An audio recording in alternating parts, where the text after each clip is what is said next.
فروردین، دختران فروردین. امروز قلبت درگیر یک زمزمه پنهانی است. انگار صدایی از درون تو را به سمت کسی می‌کشد، اما ذهن تو همچنان مقاومت می‌کند. نمی‌دانی اگر قدمی برداری به آغوشی امن می‌رسی یا به تنهایی عمیق‌تر. سرنوشت می‌خواهد چیزی را نشانت دهد، اما پرده‌ای از ابهام هنوز جلوی چشم‌هایت کشیده شده است.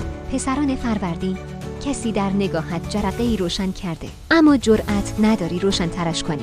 امروز حس می‌کنی میان میل شدید برای نزدیک شدن و ترس از پاسخ منفی گیر افتاده‌ای. گاهی یک لبخند ساده می‌تواند تمام شک‌ها را به حقیقت تبدیل کند. اما آیا آماده شنیدن جواب واقعی هستی؟ اردیبهشت، دختران اردیبهشت، امروز حس می‌کنی چیزی یا کسی از دستت سر می‌خورد؟ مثل آب میان انگشتان، ذهن تو پر از سوال است: آیا این حس واقعی است یا فقط خیالی گذرا؟ گاهی دلت می‌خواهد برای نگه داشتنش بجنگی، گاهی هم می‌خواهی همه چیز را رها کنی تا ببینی چه برمیگردد. این تردید تو را خسته می‌کند، اما پاسخش به زودی آشکار می‌شود.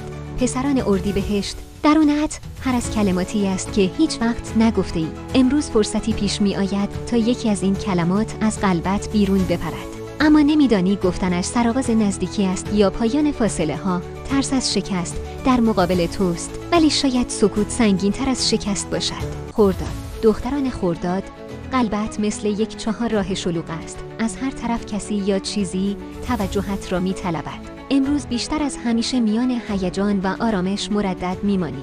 یکی تو را به ماجراجویی میکشاند، دیگری آرامشی شبیه خانه به تو پیشنهاد میدهد.